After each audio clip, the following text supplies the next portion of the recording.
Warning: this video begins with footage of David's naked shoulder in bed. Viewers of a sensitive disposition are advised to look away now.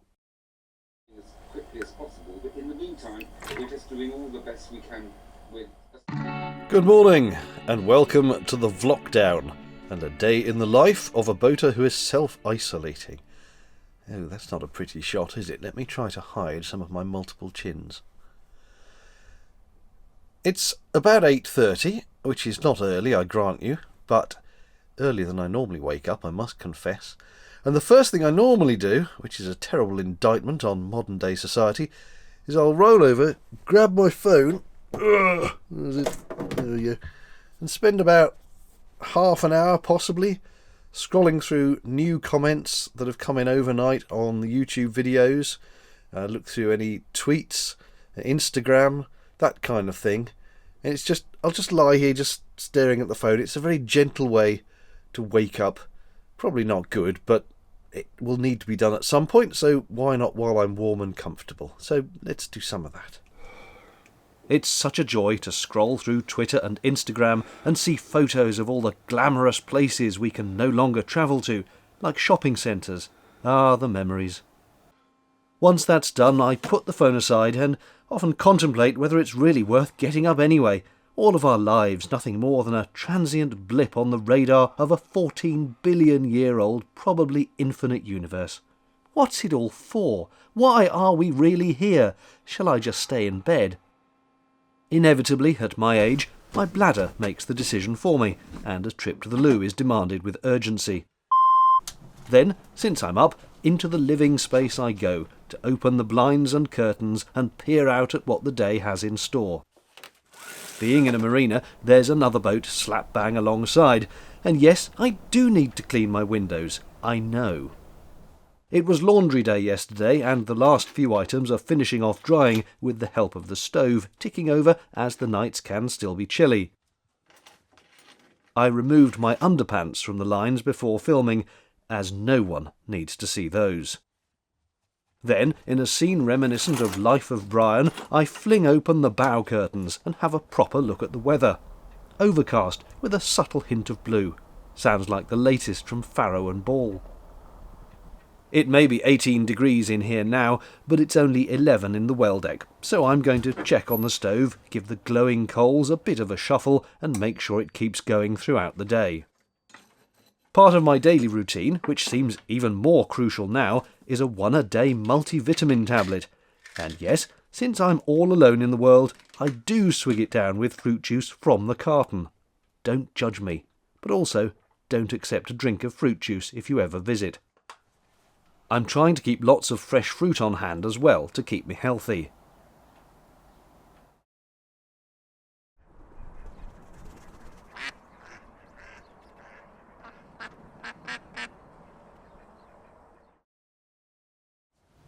I'm a bit stinky usually, so a morning hot shower is both a luxury and a necessity. But just before I strip naked and get soggy, let's use that stove to pre-warm the water for my morning cuppa. Now onto the bathroom, where I'll spare your blushes, or perhaps your envy of my fine figure, by keeping the door closed. Fly me to the moon, and let me play among the stars. Can I see what spring is like? Fresh as a daisy I emerge, bounding back to the saloon like a Springer Spaniel chasing a ball. The phone needs charging up after overnight, so it goes in the cupboard. That done, it's time for the most important meal of the day, breakfast, and even more crucially, the first cup of tea of the day. The breakfast of champions is on today's menu, tea and toast.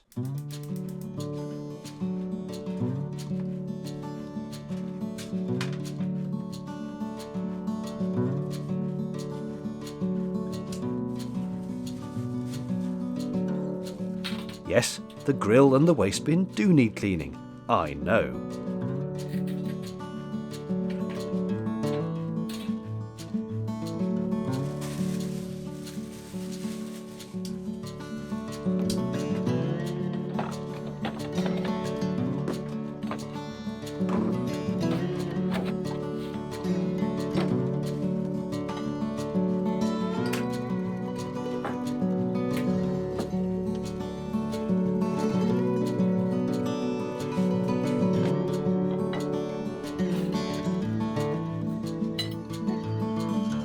Yes, I know this looks weird, but it warms the mug in lieu of a pot, and it stops the steam condensing elsewhere in the boat. Don't scoff, there's method in my madness.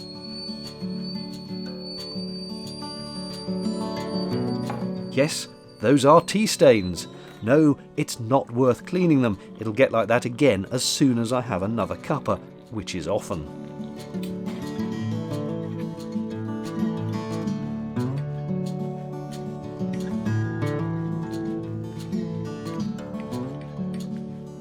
"30 seconds to brew and the tea bag comes out. Trust me, this is how you make a quality cup of tea."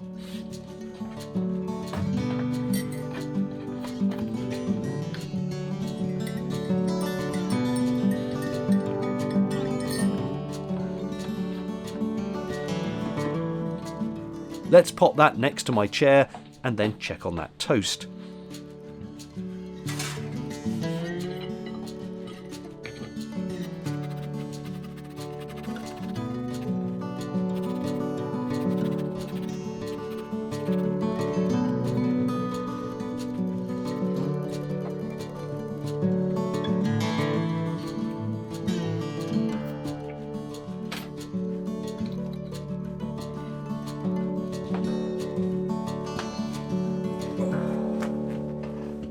I like to watch a bit of YouTube with my brekkie. Today, catching up on Gone with the Winds.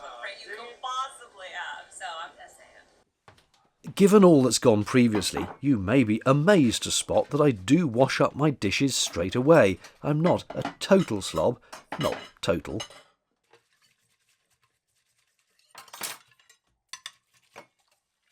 Finally, at about 10, time to do some work.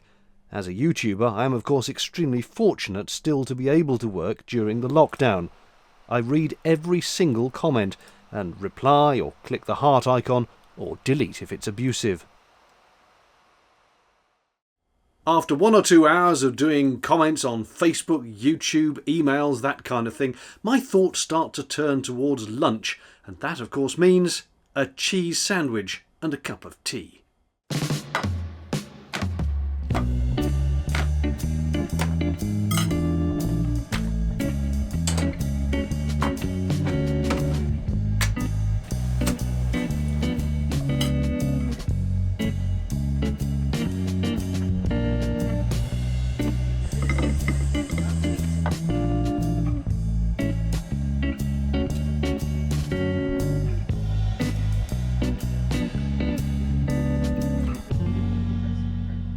I tend to stop for lunch just in time for the 1 o'clock news, as I like to watch this bulletin rather than the evening ones. So I'll sit back with my plate of food and spend half an hour catching up on all the depressing world events. In the months ahead, it is no answer to the current crisis where... With lunch done, I want to top up the boat's water tank. Now, I am in self-isolation, so ideally I would not leave the boat at all, but the trouble with living on a boat is there are some tasks you do have to go outside for, like emptying the toilet cassette and filling up the tank with water. The marina is practically deserted. There's nobody around. I will wash my hands totally thoroughly before I go out, and I will go straight out from washing my hands to putting the hose on the water tap. So I'll pretty much do everything possible to ensure that I don't come into contact with anyone or touch anything out there other than the very tip of the tap, having washed my hands. So I think it should be okay, and it's got to be done. I've shown this before, but not for a couple of years, I think. This is the water inlet to the tank that sits under the well deck. It's a stainless steel tank, and I don't know the capacity. I wedge the hose in place with whatever comes to hand, then unravel the other end out to the water point, which in a marina is at the end of the pontoon.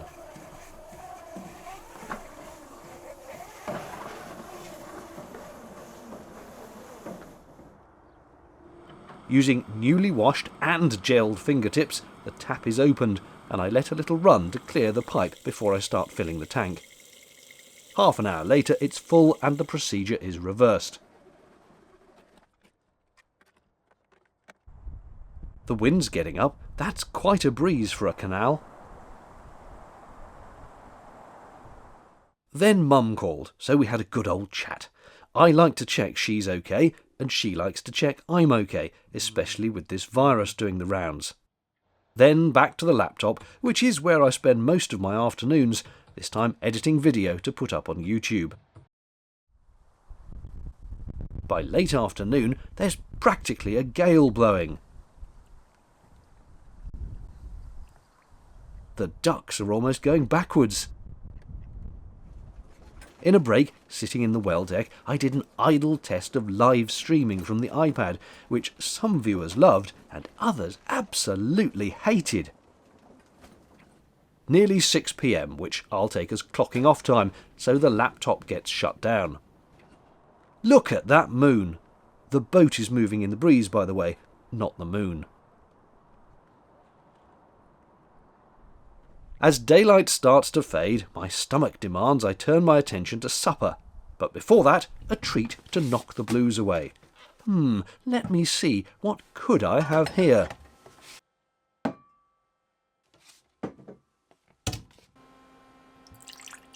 Steady now, don't get too sloshed, or you'll tweet even more nonsense than usual. No ice, thanks. Cheers. Down the hatch and bottoms up. Now then, about that food. I was lucky enough to get a supermarket delivery to the boat this week, so the fridge and freezer are full. I shall have a pasty, potatoes and veg. Yes, that oven does need, well, you know by now. Rinsing the dirt off the pots, and into the pan they go. 20 minutes or so on a low heat will warm this up, plus a bit of frozen veg to keep me healthy. And once again, I assume the position. I can't be doing with clearing the laptop from the dinette every mealtime, so I eat off a tray. Yes, with the iPad for company. Once dinner's done, the evening will be spent with a little Netflix and warm, watching a film by the fire. Then it's lights out, teeth cleaned, and off to bed. Night night.